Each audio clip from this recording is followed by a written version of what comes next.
नमस्कार दोस्तों, स्वागत है आप सभी का आपके अपने इस यूट्यूब चैनल धीवर एकेडमी पर। दोस्तों, आज का जो हमारा क्लास होने वाला है वो क्लास नंबर 10वां होने वाला है। और आज के क्लास के जो हमारा विषय रहने वाला है वो शिक्षण अभिरुचि, जिसे आप लोग सीडीपी के नाम से भी जानते हो। और आज की क्लास का जो हमारा टॉपिक रहने वाला है वो व्यवसाय में रुचि का हम लोग ना थ्योरी प्लस एमसीक्यू सीरीज करेंगे। मतलब ये है कि आप लोगों को सबसे पहला व्यवसाय में रुचि क्या होता है यह आप लोगों को बताऊंगा, और उसके बाद ना इस टॉपिक से जितने भी प्रकार से एमसीक्यू सीरीज बन पाएंगे, मतलब प्रश्न बन पाएंगे, उन तमाम प्रश्नों का हम लोग प्रैक्टिस करते हुए चलेंगे। तो आप लोगों के लिए ना कम से कम 20 से 25 प्रश्न मैं लेकर के आया हूँ। तो ध्यानपूर्वक आप लोगों को ये जो क्लास है उसको अटेंड करना है, और जो जो चीज़ें मैं नोट करने के लिए बोलूँगा उन तमाम चीज़ों को आप लोगों को नोट करते हुए चलना है, ताकि आप लोगों को एग्ज़ाम से एक हफ्ते पहले ना रिवीजन करते बन जाए। जो जो चीज़ आप नोट करे रहोगे ना, तो उन सारी चीज़ों को आप लोग आसानी से ना एक हफ्ता पहले रिवीजन कर पाओगे। तो इसीलिए ना जो जो इंपॉर्टेंट है उन तमाम चीज़ों को आप लोगों को प्रैक्टिस कराते हुए चलूँगा, और उसके अलावा नोट कराते हुए चलूँगा, ठीक है। तो अगर आप लोग प्री बीएड एंट्रेंस एग्जाम और प्री डीएड एंट्रेंस एग्जाम 2026 की तैयारी करना चाहते हो, तो ये जो क्लास है ना वो आप लोगों के लिए बहुत ही ज़्यादा महत्वपूर्ण है। तो मैं आप लोगों का ना आपके जितने भी 5 सब्जेक्ट ना उन सारे सब्जेक्ट का मैं आप लोगों को तैयारी कराऊंगा, ठीक है। तो ध्यानपूर्वक आप लोगों का आज की ये जो क्लास है उसको अटेंड करना है। तो सबसे पहले अगर आप लोगों को आपका सिलेबस को दिखाओ ना, तो देखो सबसे पहले भाग 3 करके इसमें दिया है शिक्षण अभिरुचि, जिसमें 30 नंबर का पूछा जाएगा और 30 प्रश्न आएगा। और आज का जो क्लास का टॉपिक है ना वो देखो व्यवसाय में रुचि, तो इसको हम लोग जानेंगे। तो मैं आप लोगों को ना सबसे पहले ना आपका जो थ्योरी है उसको ध्यानपूर्वक पढ़ा देता हूँ, तो उसको ध्यान से पढ़िएगा। और जो जो चीज़ नोट करने के लिए बोलूँगा ईमानदारीता पूर्वक नोट कीजिएगा, क्योंकि आप अपने से ही ईमानदारीता रखिए। मतलब यह है कि मेहनत करने में भी थोड़ा सा कोताही मत बरतिए। आपको बाकियों से ज़्यादा मेहनत करना है, और हार्ड वर्क के साथ स्मार्ट वर्क भी आप लोगों को करना है, ठीक है। तो नोट्स जो बनाओगे ना और आप लोग जो तैयारी करोगे वो आप लोगों का हार्ड वर्क के साथ स्मार्ट वर्क कहलाएगा। चलिए अब हम लोग ना इसके थ्योरी को पढ़ लेते हैं, तो ध्यान से पढ़िएगा। अदरवाइज केवल आप लोग ध्यान से सुनिएगा, मैं आप लोगों को सरल से सरल तरीके से समझाते हुए चलूँगा, ठीक है। प्रत्येक व्यक्ति को किसी न किसी व्यवसाय को अपनाना पड़ता है, जो कि उसकी आजीविका के लिए अनिवार्य है। कुछ लोग अपने व्यवसाय के सोपानों को पार करते हुए एक आदर्श स्थान प्राप्त कर लेते हैं, वहीं कुछ लोग निम्न श्रेणी में ही रह जाते हैं। निम्न एवं उच्च के अंतर ही व्यावसायिक प्रतिबद्धता कहलाता है। व्यावसायिक प्रतिबद्धता स्वयं में जन्म नहीं लेती, बल्कि वह उस क्षेत्र में व्यक्ति की रुचि एवं व्यावसायिक दृष्टिकोण के परिणाम स्वरूप पैदा होती है। यदि किसी व्यवसाय के प्रति आपकी रुचि या लगाव नहीं है, तो सकारात्मक सोच का अभाव हो सकता है। सकारात्मक सोच के बगैर व्यक्ति व्यावसायिक प्रतिबद्धता उत्पन्न नहीं हो सकती। आप उस व्यवसाय में सफलता प्राप्त कर पाएंगे जिसमें आपकी रुचि हो, और उसको करने से मानसिक शांति एवं संतुष्टि का अनुभव हो। यही प्रक्रिया शैक्षिक क्षेत्र में भी लागू होती है। शैक्षिक अभिरुचि के आधार पर ही व्यवसाय में मन को संतुष्टि होती है, और पठन पाठन में आपका मन लगा रहता है, और छात्रों एवं विद्यालय प्रशासन के प्रति आप न्याय करने में सक्षम होंगे। शिक्षण व्यवसाय के प्रति सचेत सकारात्मक सोच होना आवश्यक है। अध्यापक को ऐसे व्यवसाय का चुनाव करना चाहिए जिसमें उसकी रुचि और मन की संतुष्टि हो, जिससे वह उस व्यवसाय को पूरी लगन और निष्ठा के साथ कर पाए। यदि विद्यार्थियों को शुरू से ही विशेषतः प्राथमिक तथा माध्यमिक कक्षा के अवसर से उनकी व्यावसायिक अभिरुचि के प्रति जागरूक किया जाए, तो आने वाले समय में वे अपने जीवन में अवश्य ही सफल हो सकते हैं तथा अपने लिए उचित व्यवसाय का चयन कर सकते हैं। चलिए थोड़ा सा और बचा है, इसको भी पढ़ लेते हैं। इसी तथ्य को ध्यान में रखकर शोधकर्ता द्वारा प्राथमिक एवं माध्यमिक स्तर पर अध्ययनरत विद्यार्थी की व्यावसायिक अभिरुचि का तुलनात्मक अध्ययन किया गया है। निष्कर्षों के द्वारा यह ज्ञात हुआ है कि विद्यार्थी कुछ व्यवसायों में बहुत उच्च अभिरुचि रखते हैं, जबकि कुछ अन्य व्यवसाय में उसकी अभिरुचि औसत से भी कम थी। साथ ही यह भी स्पष्ट हुआ है कि छात्रों और छात्राओं के व्यावसायिक अभिरुचि में सामाजिकता को छोड़कर कोई सार्थक अंतर नहीं है, अर्थात दोनों की व्यावसायिक अभिरुचि समान पाई गई है। तो आप लोगों को ना केवल इतना ही थ्योरी पढ़ना था। चलिए अब आप लोगों को ना व्यावसायिक अभिरुचि क्या है मैं अपने शब्दों में समझा देता हूँ, ध्यान से सुनिएगा और समझने की कोशिश कीजिएगा। सबसे पहले अभिरुचि क्या है ये आप लोगों को बता दूँ। अभिरुचि का मतलब होता है इंटरेस्ट होता है, जिसमें आप लोगों का मन लगे, तो उसे क्या बोलेंगे, अभिरुचि या रुचि बोलेंगे। उसके अलावा व्यवसाय का क्या मतलब होता है, व्यवसाय का मतलब होता है आपका काम, आपका बिजनेस, आपका धंधा। तो अब आप लोगों को ना व्यावसायिक अभिरुचि क्या होता है एक शब्दों में समझाने की कोशिश करता हूँ। व्यावसायिक अभिरुचि का मतलब होता है कि प्रत्येक व्यक्ति को, प्रत्येक इंसान को अपने जीवन निर्वहन के लिए किसी न किसी व्यवसाय को अपनाना पड़ता है, किसी न किसी जो जॉब है, जो धंधा है, उसमें जुड़ना पड़ता है। और अपने परिवार का जीवन निर्वहन के लिए क्या करना पड़ता है? बिजनेस करना पड़ता है, काम करना पड़ता है या व्यवसाय करना पड़ता है। आपका जो व्यवसाय है वो मुख्यतः दो प्रकार के होता है। कौन कौन सा? सबसे पहला होगा वह व्यवसाय जिसमें आपकी रुचि हो, जो आप लोगों का मन लगे। और दूसरा व्यवसाय वो होगा जो आपकी ज़बरदस्ती हो, जिसमें आपको ना क्या करना पड़े, तो आपको ना जबरन उसमें काम करना पड़े। तो दो प्रकार के व्यवसाय होगा। अभिरुचि वाला व्यवसाय कैसा होगा? मान के चलो आप भविष्य में शिक्षक बनना चाहते हो, ये आपका क्या है? इंटरेस्ट है, और अपने इंटरेस्ट के अनुसार आप काम करोगे, मेहनत करोगे, और उसके बाद जब आप लोग ना एक शिक्षक बन जाओगे और शिक्षक के रूप में अब आप लोग क्या करोगे? व्यवसाय करोगे, आप ना उस प्रोफेशन को अपनाओगे, तो उसमें क्या रहेगा? आपका मन लगेगा उस कार्य में। शिक्षण का जो कार्य होगा ना, पढ़ाने वाला, उसमें आप लोगों का मन लगेगा और उसमें क्या होगा? आपको प्रसन्नता होगा। तो वो क्या होगा? आपका रुचि है, इसलिए आपका मन लगेगा उसमें। क्या है? आप आदर्श को प्राप्त करोगी। और उसके अलावा जो ना बिना अभिरुचि का होगा, जिसमें ज़बरदस्ती जो व्यवसाय होगा वो आप मजबूरी में करोगे, क्योंकि आपका और आपके फैमिली का आजीविका के लिए, उसके पालन पोषण के लिए आप लोगों को मेहनत तो करना पड़ेगा ना। तो ये बिना रुचि का व्यवसाय होता है। और आप लोगों ने सुना भी होगा ना जी, कि ऐसा काम करना पसंद करो जिसमें आपका इंटरेस्ट हो। लोग ग्रो कैसे करते हैं, कैसे आगे बढ़ते हैं? जिसमें उनका इंटरेस्ट लगता है। और इंटरेस्ट लगता है ना, तो वो काम आप उसे रात को भी करा लो, चाहे दिन को करा लो, वो कभी बोर फील नहीं करता। तो इसीलिए क्या रहता है, वो जो रहेगा ना, जिसका व्यवसाय में मन लगेगा, वो क्या रहेगा? सकारात्मक रहेगा, और उसके अलावा उस काम में उसका मन लगेगा। ठीक उसी प्रकार से आप लोगों ने कई व्यक्ति ऐसे देखे होंगे जिन लोग क्या होता है, बचपन से ही ये मान लेते हैं कि नहीं, मेरे को ना डिफेंस फील्ड में जाना है, मेरे को आर्मी में ज्वाइन करना है, मेरे को पुलिस में ज्वाइन करना है, या कुछ और बनना है। तो ये क्या रहता है? उनका इंटरेस्ट रहता है, जिनके वजह से वो 9-10 साल की उम्र से ही वो क्या करने लगता है? वो मेहनत करना शुरू कर देता है। मतलब दौड़ने जाता है, सुबह जल्दी उठ उठ के मेहनत करता है, क्योंकि उसमें रुचि लगता है उनको। और उसमें उनको बोर फील होता है क्या, या थकावट लगता है क्या? नहीं लगता है। तो वो क्या होता है? व्यावसायिक अभिरुचि होता है, जिसमें उसका मन लगता है। ठीक है। और आपको ना ये व्यावसायिक अभिरुचि इसलिए पढ़ना पड़ रहा है क्योंकि आप भविष्य में शिक्षक बनना चाहते हो, और शिक्षक होने के नाते आपका उस प्रोफेशन में, उस जॉब में मन लग रहा है या नहीं लग रहा है। और मन लगेगा तो आप किस प्रकार से आप पढ़ोगे और बच्चों को पढ़ाओगे, क्या आपका दायित्व होना चाहिए, और बच्चों को किस प्रकार से आप मार्गदर्शन दोगे। मतलब आप जब कक्षा में पढ़ाओगे तो पढ़ाने के दौरान आप बच्चों को ये पूछोगे ना जी, कि आप भविष्य में क्या बनना चाहते हो बच्चों, ये बताओ। अगर बोलिएगा कोई पुलिस बनना चाहता हूँ, कोई फौजी बनना चाहता हूँ, या इंजीनियर बनना चाहता हूँ, या डॉक्टर बनना चाहता हूँ, तो ऐसे बालक को आप क्या करोगे? आप उसे मार्गदर्शन करोगे ना जी, कि आप ये करोगे, इस रास्ते पर जाओगे तो आप ये वकील बन सकते हो, पुलिस बन सकते हो, डॉक्टर बन सकते हो। आप बताओगे ना। मान के चलो आप मिडिल स्कूल में आपका पोस्टिंग हुआ, और मिडिल स्कूल में 6वीं से 8वीं तक के बच्चों को आप लोग पढ़ा रहे हो। अब बच्चा बोला 8वीं क्लास का कि मैं पुलिस बनना चाहता हूँ सर, बोल करके, क्योंकि 8वीं क्लास के बच्चे को उतना ज़्यादा कुछ पता नहीं होगा कि कैसे बनते हैं।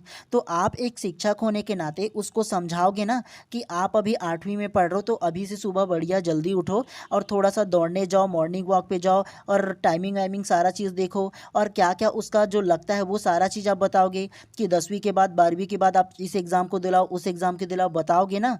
तो ये सारा चीज़ आप मार्गदर्शन करोगे ना, क्योंकि आप इसी प्रकार की रुचि से पढ़ कर के आए हो, इसी प्रकार की रुचि में आप खुद आए हो ना, तो आप बच्चों को भी मार्गदर्शन करोगे। तो इसीलिए ना क्या करते हैं, आपको ये जो चैप्टर है वो पढ़ना पड़ता है, ताकि आप क्या रहो, अवेयर रहो व्यावसायिक अभिरुचि के प्रति। तो इसीलिए आपको ना ये जो टॉपिक है वो पढ़ने को मिलता है आपके सिलेबस में। ठीक है। उम्मीद है कि आप लोगों को ना बहुत अच्छे तरीके से व्यावसायिक रुचि क्या होता है ये अब आप लोगों को पता चल गया होगा। ये अब हम लोग ना क्वेश्चन प्रैक्टिस करते हुए चलते हैं। आप लोगों के लिए 20 से 25 क्वेश्चन लेकर के आया हूँ। ठीक है। तो ध्यान से पढ़िए, और प्रत्येक प्रश्न में ना आप अपने आप को एक शिक्षक के रूप में सोचिएगा। आप गैरों की तरह नहीं सोचना है, अपने आप को शिक्षक के रूप में सोचिएगा। और अगर प्रश्न पॉजिटिव बोला है तो हमेशा आप लोगों को आंसर भी पॉजिटिव लेते हुए चलना है। ठीक है। तो चलिए प्रश्न क्रमांक फर्स्ट को ध्यान से पढ़ते हैं। और आज का ये जो क्लास हो जाएगा ना, उसके बाद इसका पूरा PDF जो है ना, वो मैं अपने व्हाट्सअप ग्रुप में डाल दूंगा, तो वहाँ से आप लोग डाउनलोड कर लीजिएगा। ठीक है। और व्हाट्सअप ग्रुप में कैसे ज्वाइन होना है ना, ये आप लोगों को बाद में बताऊंगा। चलिए प्रश्न क्रमांक 1 को ध्यान से पढ़िए। निम्नलिखित एक शिक्षक के विशेषताओं को उनके सामने दिए गए विवरणों के साथ सही मिलान कीजिए। स्तंभ 1 करके दिया है, इसको पढ़िए। पहला समानुभूति, दूसरा संप्रेषण, संप्रेषण कौशल, तीसरा कक्षा कक्ष प्रबंधन और चौथा विभेदीकृत अनुशासन। स्तंभ दूसरा करके दिया है, इसको पढ़िए। पहला को अनुशासन और सकारात्मक अधिगम वातावरण निर्माण को बनाए रखने का कौशल। बी विद्यार्थियों की भावनाओं और अनुभव के साथ जोड़ने एवं समझने की क्षमता। सी को पढ़िए विविध अधिगम शैलियों के अनुरूप शिक्षण विधियों के अनुकूलन की क्षमता। और डी विचार अनुदेशों एवं पृष्ठपोषण की स्पष्ट एवं संक्षिप्त अभिव्यक्ति। Option A, option B, option C या ऑप्शन डी। तो क्या इसका आंसर होगा? आप एक शिक्षक के रूप में सोचोगे तो ज़्यादा बेहतर तरीके से आप लोगों को समझ में आएगा। तो क्या इसका आंसर होगा, पहले आप ट्राई कीजिए, फिर आप लोगों को मैं ना विस्तार पूर्वक इसका आंसर दूंगा। और अभी के समय में ना इसी प्रकार के प्रश्न पूछा जा रहा है, कूट आधारित जो प्रश्न है वो पूछा जा रहा है। तो आप लोगों को प्रैक्टिस करना ज़्यादा बेहतर है और आप लोगों को इसके लिए ना रटना नहीं है, समझने की कोशिश करना है। पूरा के पूरा आप लोगों का शिक्षण अभिरुचि का जो विषय है ना वो पूरी तरह से ना आपके समझ पर आधारित है। तो हमेशा एक शिक्षक के रूप में ऐसे सोचिएगा, ठीक है। और ये प्री बीएड 2024 में पूछा गया प्रश्न है, तो इम्पॉर्टेंट है। तो क्या इसका आंसर होगा बताइए सबसे पहले आप।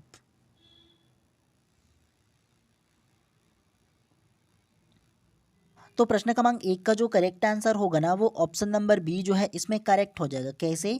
तो देखो स्तंभ 1 और स्तंभ 2 करके दिया है और दोनों को आपस में सुमेलित करना है, मतलब आपस में इसको मिलाना है, ठीक है। तो सबसे पहले देखो समानुभूति, तो समानुभूति का जो करेक्ट आंसर होगा ना वो बी वाला इसमें करेक्ट हो जाएगा, ये इसमें पहला हो जाएगा। कैसे? तो देखो समानुभूति, तो समानुभूति का मतलब क्या है? विद्यार्थियों की भावनाओं और अनुभव के साथ जोड़ने एवं समझने की क्षमता को क्या बोलेंगे जी? समानुभूति बोलेंगे। तो ये इसका करेक्ट आंसर हो जाएगा। उसी प्रकार से देखो संप्रेषण कौशल, तो संप्रेषण कौशल में क्या आएगा? ये डी वाला आ जाएगा जी, विचारों की अनुदेशों एवं पृष्ठपोषण की स्पष्ट एवं संक्षिप्त अभिव्यक्ति, इसमें दूसरा आ जाएगा। आप लोग मुझे ये बताओ संप्रेषण कौशल क्या होता है? संप्रेषण कौशल का मतलब ये अपने विचार, अपने अंदर में जो भावनाएं हैं उसको दूसरों के सामने क्या करना? अनुदेशित करना, व्यक्त करना, पृष्ठपोषण देना। और पृष्ठपोषण का मतलब फीडबैक होता है। तो दूसरों के सामने जब आप अपना विचार रखोगे स्पष्ट रूप से और संक्षिप्त रूप से अपनी अभिव्यक्ति रखोगे, अपने मन की बात को रखोगे, तो वो संप्रेषण कौशल ही ना कहलाएगा। उसके अलावा तीसरा देखो कक्षा कक्ष प्रबंधन, तो कक्षा कक्ष प्रबंधन जो होगा वो ए हो जाएगा। अनुशासन और सकारात्मक अधिगम वातावरण निर्माण को बनाए रखने का कौशल, इसमें तीसरा आ जाएगा। देखो ना जी इसमें क्या बोला है, साफ साफ कक्षा कक्ष प्रबंधन बोला है, तो क्या आएगा कक्षा कक्ष प्रबंधन में? तो अनुशासन और सकारात्मक अधिगम का वातावरण निर्माण को बनाए रखने का कौशल हो जाएगा। उसके अलावा चौथा विभेदीकृत अनुदेशन, तो विभेदीकृत अनुदेशन जो होगा वो तीसरा में आ जाएगा, सी में हो जाएगा। विविध अधिगम शैलियों के अनुरूप शिक्षण विधियों के अनुकूलन की क्षमता हो जाएगा। तो इस प्रकार से प्रश्न क्रमांक 1 का जो करेक्ट आंसर होगा ना ऑप्शन नंबर जो बी है वो इसमें करेक्ट हो जाएगा। अगर 1-2 को भी पता कर लेते ना तो ईजी रूप से आप लोगों से बन जाता ये। चलिए प्रश्न क्रमांक दूसरा को ध्यान से पढ़िए। निम्नलिखित में से कौन सा विद्यालय स्तर पर शिक्षण हेतु शिक्षण सूत्र नहीं है? ऑप्शन ए सरल से जटिल, ऑप्शन बी अमूर्त से मूर्त, ऑप्शन सी ज्ञात से अज्ञात या ऑप्शन डी प्रत्यक्ष से अप्रत्यक्ष। तो क्या इसका आंसर होगा? तो प्रश्न क्रमांक दूसरा का जो करेक्ट आंसर होगा ना वो ऑप्शन नंबर बी अमूर्त से मूर्त करेक्ट हो जाएगा। कैसे? निम्नलिखित में से कौन सा विद्यालय पर शिक्षण हेतु शिक्षण सूत्र नहीं है? तो जो शिक्षण का सूत्र नहीं है, शिक्षण का जो विधि नहीं है ना वो ऑप्शन नंबर बी हो जाएगा, अमूर्त से मूर्त, इसमें करेक्ट हो जाएगा। अमूर्त से मूर्त का मतलब यह है कि जो चीज़ आप लोगों को नहीं दिखाई देता, आपके सामने नहीं है, वो अमूर्त हो जाएगा। और मूर्त ये होगा कि जो आपके सामने है वो मूर्त हो जाएगा। तो देखो शिक्षण पद्धति में या विद्यालय स्तर पर जब ना एक शिक्षक पढ़ाते हैं बच्चों को तो वो अमूर्त से मूर्त की ओर बिल्कुल नहीं जाता है, ये क्या जाता है तो मूर्त से अमूर्त की ओर जाता है। कैसे? तो आप लोगों को एक एग्जांपल देता हूँ, ध्यान से समझने की कोशिश कीजिएगा। तो सबसे पहले मान करके चलो मैं एक कक्षा में गया और कोई टॉपिक को पढ़ाना है, मान के चलो मेरे को ना यातायात से संबंधित कोई टॉपिक को पढ़ाना है, जैसे प्लेन वगैरह के बारे में। तो मैं ना बुक में छपे एक मॉडल या प्लेन के चित्र को दिखाऊंगा। सबसे पहले वो क्या रहेगा, उसमें मूर्त रूप में रहेगा, जो बुक बुक में छपा हुआ जो चित्र है वो। उसके बाद ना मैं बच्चों को क्या करूँगा, उनको बताऊँगा कि इस प्रकार से ना आप लोग कहीं दूर जाओगे या दूसरे देश में जाओगे तो फ़्लाइट लेने पड़ते हैं, मतलब बड़े बड़े जो प्लेन है उसमें बैठ करके जाना पड़ता है। और प्लेन में आप कभी बैठे हो क्या? तो देखो मैं जो बैठा हूँ ना तो इस प्रकार से जाते हैं, इस प्रकार से टिकट काटते हैं, ऐसे सीट रहता है और इस प्रकार से जो है ना प्लेन जो टेक ऑफ करता है और दूसरे जो देश में जा करके उतरता है और बहुत ही ज़्यादा कंफर्ट रहता है। तो इस प्रकार से जब मैं बच्चों को बताऊंगा ना तो सबसे पहले क्या है, पुस्तक में जो छपा हुआ चित्र है, मूर्त रूप से जो प्लेन का चित्र है बच्चे वो देखेंगे। उसके बाद मैं उनको अमूर्त चीज़ों के बारे में बताऊंगा कि प्लेन के अंदर ना क्या क्या कंफर्ट है, क्या क्या सुविधा रहता है। तो वो बच्चा जो है वो अमूर्त रूप से क्या करेगा, इमेजिन करेगा, सोचेगा कि हाँ वाकई में जो प्लेन है ना वो इतना बड़ा होता है, ऐसे ऐसे बैठते हैं, एक दिन मैं भी जाऊंगा। तो इस प्रकार से ना मूर्त चीज़ों को देख करके जब अमूर्त जो उसके सामने नहीं है उसका जब वे कल्पना करते हैं, जब वे सोचते हैं ना तो वो मूर्त से अमूर्त की ओर कहलाता है। ठीक है। और जो हमारा विद्यालय का स्तर है ना शिक्षण का, पढ़ाने का, वो मूर्त से अमूर्त की ओर जाता है, अमूर्त से मूर्त की ओर नहीं जाता है। ये आप लोगों को ध्यान रखना है। जैसे देखो सरल से जटिल की ओर जाएगा। मैं आप लोगों को पहले चित्र को दिखा करके बताया ना, पहले सरल बताया कि प्लेन ऐसे होता है, देखो बेटा। उसके बाद जटिल की ओर लेगा कि हाँ प्लेन ऐसे ऐसे रहता है, ऐसे उड़ता है, ऐसे सीट वगैरह रहता है, ऐसे टिकट वगैरह काटना पड़ता है, तो जटिल की ओर गया। उसी प्रकार से ज्ञात से अज्ञात की ओर जाता है। प्लेन के चित्र को देख करके क्या करेगा बच्चा, ज्ञात किया कि ऐसा दिखता है, फिर अज्ञात की ओर ले गया कि प्लेन में ऐसे ऐसे बैठते हैं, इस प्रकार से इसका जो सुविधा है वो होता है। तो जो बच्चे नहीं जानते उसको भी क्या करें, अज्ञात जो है उनको भी मैंने बताया, तो इस ओर जा रहे हैं। और प्रत्यक्ष से अप्रत्यक्ष की ओर, क्योंकि देखो प्रत्यक्ष रूप से बच्चे को मॉडल को दिखाया, उसके बाद अप्रत्यक्ष जो अंदर में जो चीज़ें हैं उसके बारे में बताया। तो विद्यालय का जो स्तर है ना वो इसी प्रकार की शिक्षण जो है ना वो चलाता है। ठीक है। मतलब जो शिक्षण का जो स्तर है, जो पद्धति है, ऐसे ही चलता है, जिसे शिक्षण सूत्र के नाम से भी जानते हैं। तो इस प्रकार से प्रश्न क्रमांक 2 का जो करेक्ट आंसर होगा ना, ऑप्शन नंबर बी जो है वो करेक्ट हो जाएगा। ठीक है। चलिए प्रश्न क्रमांक 3 को ध्यान से पढ़िए। निम्नलिखित में से कौन कौन सी शिक्षण की प्रभाविता की ओर इंगित करते हैं? 4 आप लोगों को अलग अलग करके थ्योरी दिया है, इसको पढ़ना है। सबसे पहला दिया है उसको पढ़िए। कक्षा में विद्यार्थियों का सक्रिय रहना। दूसरा, कक्षा में निरंतर अनुशासन बनाए रखना। तीसरा, विद्यार्थियों को प्रश्न पूछने के लिए प्रेरित करना। चौथा, विद्यार्थियों के अनुभव को प्राथमिकता देना। नीचे दिए गए विकल्पों में से सही उत्तर का चुनाव करें। ऑप्शन ए केवल 1 और 2, ऑप्शन बी केवल 2 और 3, ऑप्शन सी केवल 1, 2 और 4, या ऑप्शन डी केवल 1, 2, 3 और 4। तो क्या इसका आंसर हो सकता है?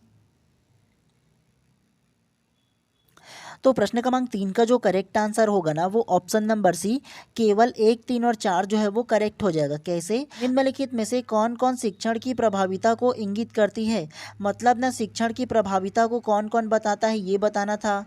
तो सबसे फर्स्ट इसमें करेक्ट हो जाएगा, कक्षा में विद्यार्थियों का सक्रिय रहना क्या होगा, एक अच्छा जो शिक्षण है वो बताएगा। उसके अलावा तीसरा इसमें करेक्ट हो जाएगा, विद्यार्थियों को प्रश्न पूछने के लिए प्रेरित करना क्या होगा। तो ये भी यहाँ क्या होगा, जो पढ़ाई है ना उसको इंगित करेगा, उसको सुचारू रूप से बनाएगा। क्योंकि एक जो बालक है अगर प्रश्न पूछेगा तो अपने मन में जो भी डाउट है उसको क्लियर कर पाएगा ना जी, और अच्छे से सीख पाएगा। तो ये भी इसमें करेक्ट हो जाएगा। उसके अलावा चौथा करेक्ट हो जाएगा, विद्यार्थियों के अनुभवों को प्राथमिकता देना।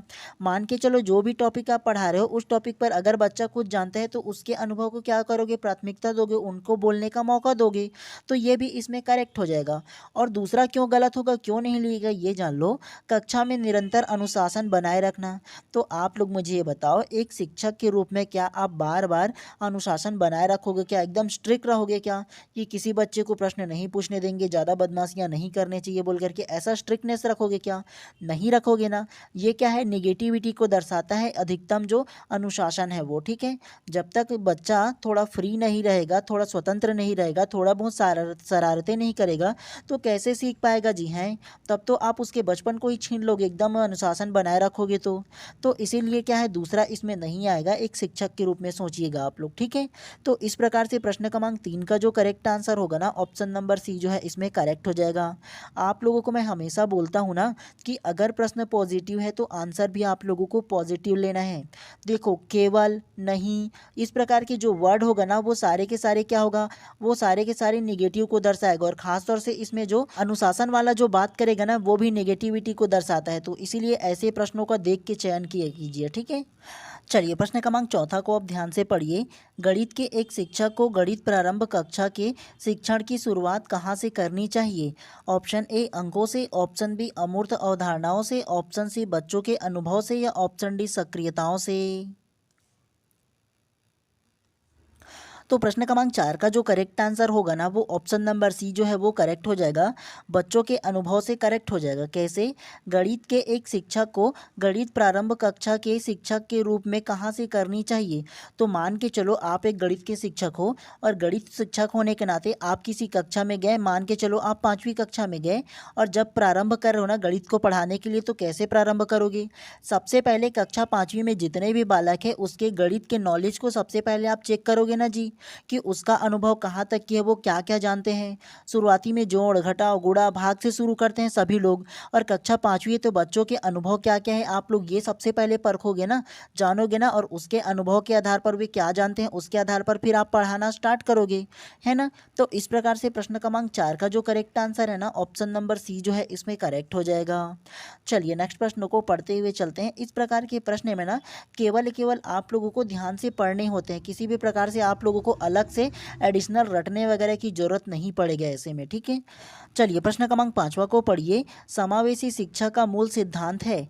ऑप्शन ए व्यक्तिगत विभिन्नता के प्रति संवेदनशील, ऑप्शन बी विशेष आवश्यकता वाले बच्चों के लिए विशेष प्रावधान, ऑप्शन सी प्रत्येक विद्यार्थी की आवश्यकता पूरी करना, या ऑप्शन डी अल्पसंख्यक समूहों के बच्चों की शिक्षा।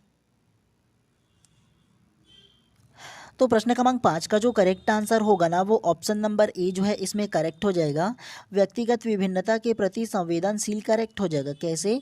समावेशी शिक्षा का मूल सिद्धांत है। समावेशी शिक्षा का मतलब ये होता है कि एक कक्षा में एक शिक्षक द्वारा जितने भी प्रकार के बालक आते हैं ना, चाहे वो किसी भी जाति वंश धर्म लिंग समुदाय किसी भी प्रकार के जो बच्चे हैं ना वो आते हैं एक कक्षा में, तो सारे बच्चे क्या होते हैं? व्यक्तिगत भिन्नता के प्रति क्या है? संवेदनशील, मतलब अलग अलग जो अनुभव है ना और अलग अलग जो गुण है प्रत्येक बच्चे जानते हैं, और प्रत्येक बच्चे क्या है? अलग अलग होते हैं, भिन्न भिन्न होते हैं अपने आप में। तो सारे बच्चों को एक साथ लेकर के एक साथ जो पढ़ाना होता है ना उसे समावेशी कहते हैं, और समावेशी का जो मूल सिद्धांत होगा वह व्यक्तिगत भिन्नता के प्रति क्या होगा? संवेदनशील होगा, मतलब सभी बच्चों को प्राथमिकता देगा। तो इस प्रकार से प्रश्न क्रमांक 5 का जो करेक्ट आंसर है ऑप्शन नंबर ए जो है इसमें करेक्ट हो जाएगा। चलिए नेक्स्ट प्रश्न को पढ़ते हैं अब। चलिए प्रश्न क्रमांक 6वां को ध्यान से पढ़िए। नीचे दो कथन दिए हैं, कथन एक को ध्यान से पढ़िए। शिक्षा एक सामाजिक आवश्यकता है। कथन दूसरा को पढ़िए। शिक्षा के बिना कोई भी समाज स्थिरता और निरंतरता प्राप्त नहीं कर सकता। उपरोक्त कथनों के संदर्भ में सही उत्तर का चयन कीजिए। पहला दिया है कथन 1 और 2 दोनों असत्य है। दूसरा कथन 1 और 2 दोनों सत्य है। तीसरा कथन 1 सही है लेकिन कथन दूसरा गलत है। और चौथा कथन 1 गलत है लेकिन कथन दूसरा सही है। तो क्या इसका आंसर होगा? तो प्रश्न क्रमांक 6 का जो करेक्ट आंसर होगा ना वो ऑप्शन नंबर बी जो है वो करेक्ट हो जाएगा। कथन 1 और 2 दोनों सत्य है, करेक्ट हो जाएगा। कैसे? तो कथन 1 को ध्यान से पढ़िए। शिक्षा एक सामाजिक आवश्यकता है, तो शिक्षा जो है वो सामाजिक आवश्यकता है ना जी, करेक्ट होगा ना, क्योंकि समाज को सभ्य बनाने के लिए क्या करना पड़ेगा? शिक्षा देना पड़ेगा ना जी, जो शिक्षा जरूरी है, तो ये एक सामाजिक आवश्यकता है। दूसरा कथन को पढ़िए। शिक्षा के बिना कोई भी समाज स्थिरता और निरंतरता को प्राप्त नहीं कर सकता। तो बिना शिक्षा के कोई भी समाज आगे बढ़ पाएगा क्या? नहीं ना बढ़ पाएगा।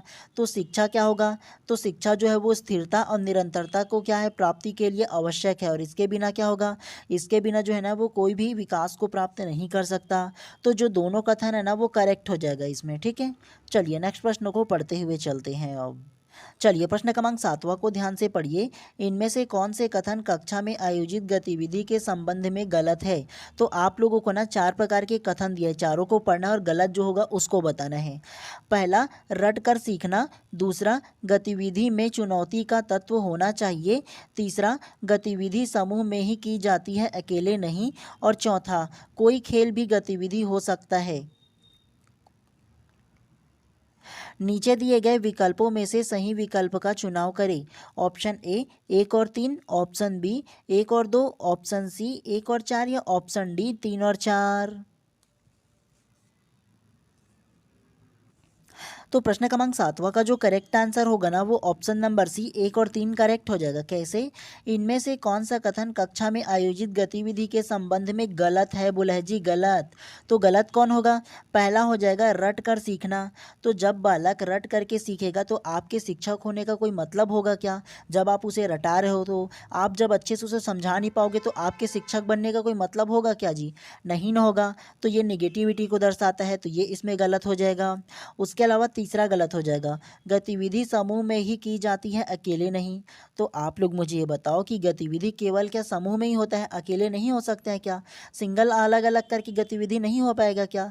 नहीं, तो ये भी गलत हो जाएगा इसमें, क्योंकि सिंगल भी गतिविधि हो सकता है। अनेक प्रकार के जो खेल का आयोजन है वो सिंगल भी होता है, एकल खेल में होता है। तो ये दोनों के दोनों जो कथन है वो गलत हो जाएगा। और देखो आप लोगों को क्या है बोला हूँ मैं, अगर गलत है या निगेटिव पूछा है तो रटना क्या होता है? नेगेटिविटी को दर्शाता है। उसके अलावा नहीं जो ये जो शब्द है वो भी नेगेटिव को दर्शाता है। बाकी इसमें देखो दूसरा या चौथा में किसी प्रकार की नेगेटिव नज़र आ रहा है क्या? पढ़ करके भी देखोगे तो नहीं आ रहा है, तो ये दोनों पॉजिटिव हो जाएगा, निगेटिव 1 और 3 हो जाएगा। तो ऐसे भी आप लोग जल्दी जल्दी आंसर ले सकते थे। समझ में आया आप लोगों को? चलिए नेक्स्ट प्रश्न को पढ़ते हुए चलते हैं। अब चलिए प्रश्न क्रमांक 8वां को ध्यान से पढ़िए। एक अच्छे शिक्षक के लिए शिक्षण का उद्देश्य क्या होना चाहिए? सबसे सही उत्तर चुनिए। ऑप्शन ए छात्र को नौकरी के लिए तैयार करना, ऑप्शन बी छात्र की मानसिक योग्यता का विकास करना, ऑप्शन सी छात्र को कुशल पाठक बनाना, या ऑप्शन डी छात्र का समग्र विकास करना। तो प्रश्न क्रमांक 8वां का जो करेक्ट आंसर होगा ना वो ऑप्शन नंबर डी छात्र का समग्र विकास करना करेक्ट हो जाएगा। कैसे? एक अच्छे शिक्षक के लिए शिक्षण का उद्देश्य क्या होना चाहिए? सबसे सही उत्तर चुनिए। तो एक अच्छा शिक्षक है वो उसके शिक्षण के लिए क्या सबसे उत्तम होगा? वो छात्रों का समग्र विकास करना उनके लिए करेक्ट हो जाएगा। और एक शिक्षक की नियुक्ति क्यों होती है जी? क्योंकि जो छात्र है ना उसके क्या है समग्र प्रकार के विकास हो सके। समग्र का मतलब ये होता है कि बालक का ना चाहे वो सामाजिक हो, मानसिक हो, आर्थिक हो, सभी प्रकार की जो विकास है वो करना, मतलब चहुमुखी विकास करना। तो इस प्रकार से प्रश्न क्रमांक 8वां का जो करेक्ट आंसर होगा ना ऑप्शन नंबर डी जो है इसमें करेक्ट हो जाएगा।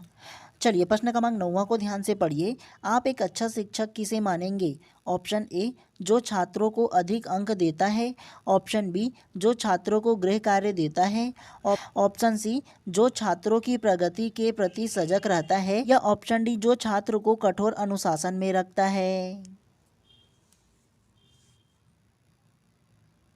तो प्रश्न क्रमांक 9वां का जो करेक्ट आंसर होगा ना वो ऑप्शन नंबर सी जो है इसमें करेक्ट हो जाएगा, जो छात्रों के प्रति सजग रहता है करेक्ट हो जाएगा। कैसे?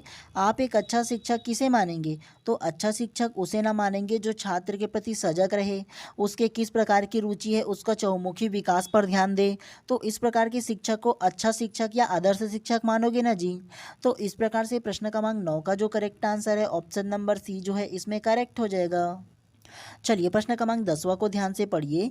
एक अध्यापक के रूप में आप अपना शाम का समय किस कार्य में लगाना पसंद करेंगे? ऑप्शन ए राजनीति की चर्चा करने में, ऑप्शन बी मनोरंजन के कार्य में, ऑप्शन सी धन प्राप्ति के अन्य कार्य में, या ऑप्शन डी सामाजिक कार्य में। तो प्रश्न क्रमांक 10 का जो करेक्ट आंसर होगा ना वो ऑप्शन नंबर डी सामाजिक कार्य में करेक्ट हो जाएगा। कैसे? एक अध्यापक के रूप में आप अपने शाम का समय किस कार्य में लगाना पसंद करेंगे? तो वो सामाजिक कार्य करेक्ट हो जाएगा ये प्रश्न के अनुसार। और मुझे पता है कि आप लोग शिक्षक बन जाओगे और बनने के बाद भी ना धन प्राप्ति के कार्य में ज़्यादा करोगे, राजनीतिक चर्चा करने में भी करोगे, साथ ही मनोरंजन में भी करोगे, लेकिन सामाजिक कार्य कहाँ अभी करते हैं उतना ज़्यादा। लेकिन फिर भी जिस प्रकार से प्रश्न अभी पूछा गया है ना उसके अकॉर्डिंग आप लोगों को पॉजिटिव टाइप से आंसर लेना है जो सोशल में चलता रहा होगा। ठीक है, मतलब जो सभी के लिए एक्सेप्टेबल होगा, इस प्रकार के जो प्रश्न का आंसर है वो लेना है। ठीक है, एक अध्यापक के रूप में आप क्या करना पसंद करोगे? सामाजिक कार्य करना पसंद करोगे, ये ज़्यादा बेहतर है। ऐसे करोगे तो गलत हो जाएगा आप लोगों का आंसर। ठीक है, तो आप लोगों को इसके अकॉर्डिंग लेना है, आपके मन के अकॉर्डिंग नहीं लेना है। ठीक है, चलिए नेक्स्ट को पढ़ते हुए चलते हैं। अब चलिए प्रश्न क्रमांक 11 को ध्यान से पढ़िए। सफल शिक्षक वही है जो, ये तो सेम प्रश्न हो गया जी, सफल शिक्षक वही है जो छात्रों की प्रगति के प्रति सजग रहे, तो ये सेम टू सेम प्रश्न हो गया। ठीक है, चलिए नेक्स्ट प्रश्न को पढ़ते हुए चलते हैं। चलिए प्रश्न क्रमांक 12वां को ध्यान से पढ़िए। माना जाता है कि महिला शिक्षक प्राथमिक स्तर की शिक्षा के लिए अधिक उपयुक्त है क्योंकि ऑप्शन ए वे बच्चों के साथ धैर्यपूर्वक और प्यार से काम करती है, ऑप्शन बी उनके पास अन्य व्यवसायों के लिए कम अवसर हैं, ऑप्शन सी वे कम वेतन पर काम करने के लिए सहमत होती है, या ऑप्शन डी प्राथमिक शिक्षा के लिए कुछ योग्यता की कोई आवश्यकता नहीं है। तो क्या इसका आंसर होगा? तो प्रश्न क्रमांक 12वां का जो करेक्ट आंसर होगा ना वो ऑप्शन नंबर ए जो है इसमें करेक्ट हो जाएगा। वे बच्चों के साथ धैर्यपूर्वक और प्यार से काम करती है, करेक्ट हो जाएगा। कैसे? माना जाता है कि महिला शिक्षक प्राथमिक स्तर की शिक्षा के लिए अधिक उपयुक्त है। तो क्यों माना जाता है? जनरली उनको देखना कि जो महिलाएं होती है, जो लड़कियां होती हैं ना, वे बच्चों के साथ ना धैर्यपूर्वक और प्यार से क्या करती है, काम करती है। मतलब उसका जो व्यवसाय है ना वो कर पाता है, जो शिक्षक का जो कार्य है वो कर पाता है। तो इसीलिए प्रश्न क्रमांक 12 का जो करेक्ट आंसर होगा ना ऑप्शन नंबर ए जो है इसमें करेक्ट हो जाएगा। चलिए नेक्स्ट प्रश्न को पढ़ते हुए चलते हैं। चलिए प्रश्न क्रमांक 13 को ध्यान से पढ़िए। यदि आप धीमी गति से टाइप कर रहे हैं जो आपकी पिछली नौकरी में धीमी वृद्धि का मुख्य कारण है तो ऑप्शन ए आप आधे अधूरे मन से अपनी टाइपिंग स्पीड सुधारने की कोशिश करेंगे, ऑप्शन बी आप अपनी टाइपिंग की गति में सुधार करने के लिए पूरी तरह से ध्यान केंद्रित करेंगे, ऑप्शन सी आप कुछ नहीं करते, या ऑप्शन डी इनमें से कोई नहीं। तो प्रश्न क्रमांक 13 का जो करेक्ट आंसर होगा ना वो ऑप्शन नंबर बी जो है वो करेक्ट हो जाएगा। आप अपनी टाइपिंग गति में सुधार करने के लिए पूरी तरह से ध्यान केंद्रित करते हैं, करेक्ट हो जाएगा। कैसे? यदि आप धीमी गति से टाइप करते हैं जो आपकी पिछली नौकरी में धीमी गति में वृद्धि होने का प्रमुख कारण है। तो देखो अगर आप लोग धीमी गति से क्या करो, टाइपिंग कर रहे हो, जो आपके प्रमोशन का ना क्या था, कारण था, मतलब प्रमोशन एकदम धीमी धीमी होने का क्या था, कारण था। तो आप क्या करोगे, तो आप अपनी टाइपिंग गति में सुधार करने के लिए पूरी तरह से क्या करेंगे, ध्यान केंद्रित ही ना करोगे जी। तो इस प्रकार से प्रश्न क्रमांक 13 का जो करेक्ट आंसर है ऑप्शन नंबर बी जो है इसमें करेक्ट हो जाएगा। ये प्रश्न क्रमांक 14 को ध्यान से पढ़िए। पदोन्नति के लिए अर्हता प्राप्त करने के लिए आपको 1 महीने के भीतर एक कोर्स पूरा करना है। आप चाहते थे कि आपकी प्रगति हो। ऑप्शन ए कोर्स पूरा करने के लिए पूरे 1 महीने का समय लें, ऑप्शन बी पाठ्यक्रम को यथाशीघ्र पूरा करें, ऑप्शन सी पाठ्यक्रम को यथाशीघ्र पूरा करें और अधिक जानकारी के लिए अन्य स्रोतों का भी संदर्भ लें, या ऑप्शन डी पाठ्यक्रम को पूरा करने के लिए अधिक समय मांगे क्योंकि आप इसके साथ संपूर्ण होना चाहते हैं। तो प्रश्न क्रमांक 14 का जो करेक्ट आंसर होगा ना वो ऑप्शन नंबर बी पाठ्यक्रम को यथाशीघ्र पूरा करें, करेक्ट हो जाएगा। कैसे? पदोन्नति के लिए अर्हता प्राप्त करने के लिए आपको 1 महीने के भीतर एक कोर्स पूरा करना है जिसे आप चाहते थे कि आपकी प्रतिक्रिया होगी। तो मान के चलो आपको क्या करना है, पदोन्नति लेना है, मतलब प्रमोशन लेना है, और प्रमोशन लेने के लिए आपको 1 महीने का क्या करना है, कोर्स पूरा करना है 1 महीने के भीतर में। तो आप क्या करोगे, जल्दी से जल्दी पाठ्यक्रम को यथाशीघ्र पूरा करने की कोशिश करोगे ना जी, ताकि जो मुझे अर्हता चाहिए, जो योग्यता चाहिए वो मिल पाए। तो इसीलिए प्रश्न क्रमांक 14 का जो करेक्ट आंसर है ऑप्शन नंबर बी जो है इसमें करेक्ट हो जाएगा। चलिए नेक्स्ट प्रश्न को पढ़ते हुए चलते हैं। चलिए प्रश्न क्रमांक 15 को ध्यान से पढ़िए। काम के लिए भर्ती करते समय आप किसी व्यक्ति में निम्नलिखित में से कौन सी गुण देखेंगे? ऑप्शन ए समर्पण, ऑप्शन बी कड़ी मेहनत, ऑप्शन सी पेशे में रुचि, या ऑप्शन डी उपरोक्त सभी। तो प्रश्न क्रमांक 15 का जो करेक्ट आंसर होगा ना वो ऑप्शन नंबर डी उपरोक्त सभी इसमें करेक्ट हो जाएगा। कैसे? काम के लिए भर्ती करते समय आप किसी व्यक्ति में निम्नलिखित में से कौन से गुण देखेंगे? तो मैं जो जो गुण देखूंगा वो समर्पण की भावना है कि नहीं ये देखूंगा, कड़ी मेहनत कर पाएगा ये नहीं ये भी देखूंगा, और पेशे में रुचि मतलब जो काम के लिए मैं रख रहा हूँ उसमें रुचि रखते हैं या नहीं ये भी देखूंगा। तो इसीलिए प्रश्न क्रमांक 15 का जो करेक्ट आंसर है ऑप्शन नंबर डी जो है इसमें करेक्ट हो जाएगा।